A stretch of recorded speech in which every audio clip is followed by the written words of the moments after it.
హరే కృష్ణ. కూర్మ గ్రామం శ్రీకాకుళం జిల్లాలోని హిరమండలం మండలంలో అంతకాపల్లి అడవుల సమీపంలో ఉంటుంది. శ్రీముఖలింగానికి చాలా సమీపాన కూర్మ గ్రామం ఉంటుంది. భక్తి వేదాంత స్వామి ప్రభుపాదుల వారు ఇదిగోండి వచ్చేసాం మనం ఇప్పుడు. బావి నీరు చూడండి, చక్రం తిప్పుతూ తోడుతుంది. ఎంత చక్కగా డిజైన్ చేశారో చూడండి. ఇక్కడ అన్నీ కూడా ఈ కూర్మ గ్రామంలో అన్నీ కూడా పురాతనమైన పద్ధతిలోనే వర్ణాశ్రమంలో ఎలా ఉండేది అలాగే చేసేవాళ్ళు. గురుకులం వైదిక సంస్కృతి ఒక్కసారి చూద్దాం పదండి. పాలన కూడా చిలుకుతారు చూడండి. పురాతనమైన పద్ధతులు ఎలాగైతే చిలుకుతారో అదేవిధంగా రసాయన ఎరువులు లేకుండా పంటను పండిస్తారు. ఎటువంటి రసాయనాల ఎరువులు కూడా వాడరు. ఇక్కడ అన్ని ఇల్లు కూడా మట్టితోనే నిర్మిస్తారు. చూద్దాం పదండి. చూడండి, అన్ని ఇల్లు కూడా ఎద్దులతో దున్ని వ్యవసాయం చేస్తారు. ఎటువంటి పనిముట్లు పరికరాలు వాడరు.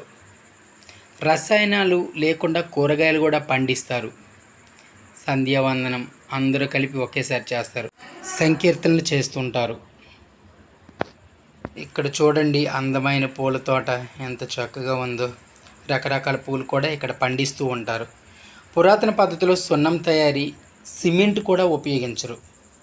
పురాతన పద్ధతిలో ఎలాగైతే సున్నం తయారు చేస్తారో అదేవిధంగా ఇక్కడ సున్నం తయారు చేస్తారు. బెల్లము, కరక్కాయ పొడి, మెంతుల పొడి కలిపి సున్నప్రాతితో కలిపి మిక్స్ చేసి గోడలకి ప్లాస్టరింగ్ కోసం ఉపయోగిస్తారు.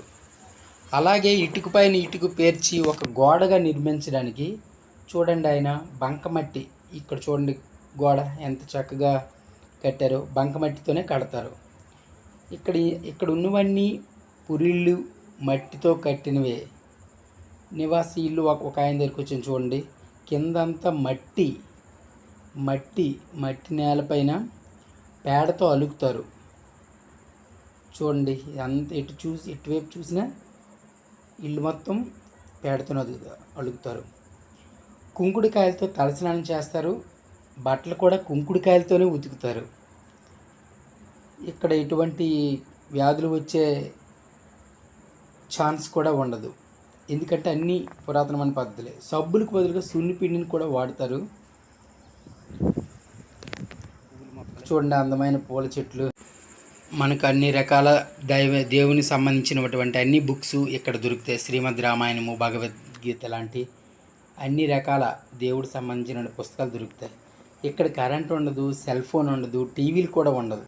ఇక్కడ చూడండి, ఈ నూనె దీపం ఎక్కడికైనా తీసుకువెళతారు రాత్రి సంచరించడానికి. సో ఇక్కడ ఎటువంటి సెల్ ఫోన్లు కానీ కరెంటు కానీ టీవీలు కానీ ఉండవు.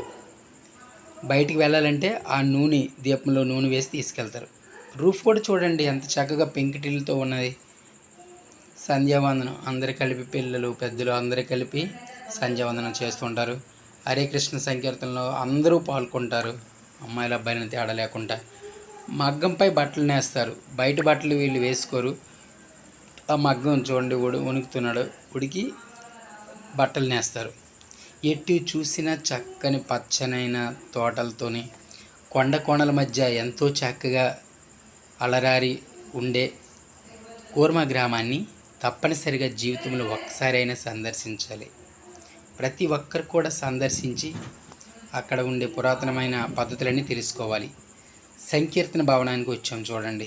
ఇక్కడ సంకీర్తన కోసమని ఏర్పాటు చేశారు ఈ భవనాన్ని.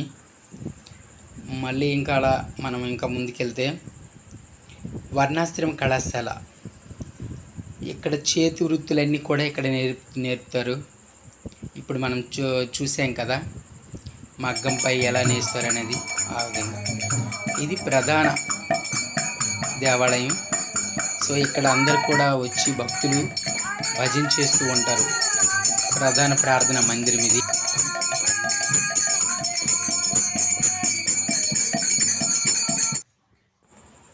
అదిగోండి, ఆ సందులో కనిపించిందే వంటగది. ఇతరులని లోపలికి ఎవరికి రానివ్వరు, వాళ్ళే వండుతారు. ఎడంవైపు చూస్తే స్వామి ప్రభుపాదుల వారి విగ్రహం ఉంది. స్వామి మహారాజు గారు వస్తున్నారు చూడండి. ఆయన ఆధ్వర్యంలో కూర్మ గ్రామం ఏర్పడ్డదండి. ఆయన ప్రధానమైన వారు ఈ ఆలయం మొత్తానికి. ఆయన పూజ చేసే విధానము స్వామి ప్రభువారి పాదాలకు ముందుగా నమస్కరిస్తూ ప్రార్థన ఎలా చూస్తారో చూద్దాం ఒక్కసారి. ఈ కూర్మగ్రామం అంతా ఆయన ఆధ్వర్యంలోనే నడపబడుతుంది.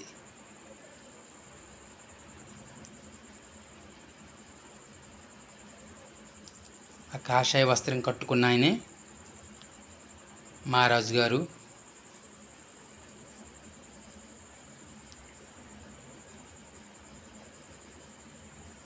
చూడండి, సాష్టాంగ నమస్కారం చేస్తున్నారు. భక్తులందరూ ఈ వెనుక వైపు ఉంటారు.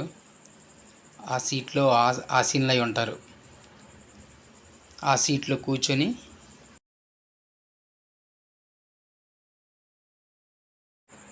మహారాజు వారు ప్రవచనం ఇంగ్లీష్లో చెప్తే దాన్ని తెలుగులో ట్రాన్స్లేషన్ చేయడానికి ఆ పక్కనే వైట్ షర్ట్ ఆయన కూర్చొని ఉన్నారు, ఆయన చెప్తారు. Okay, please share, subscribe. Thank you for watching.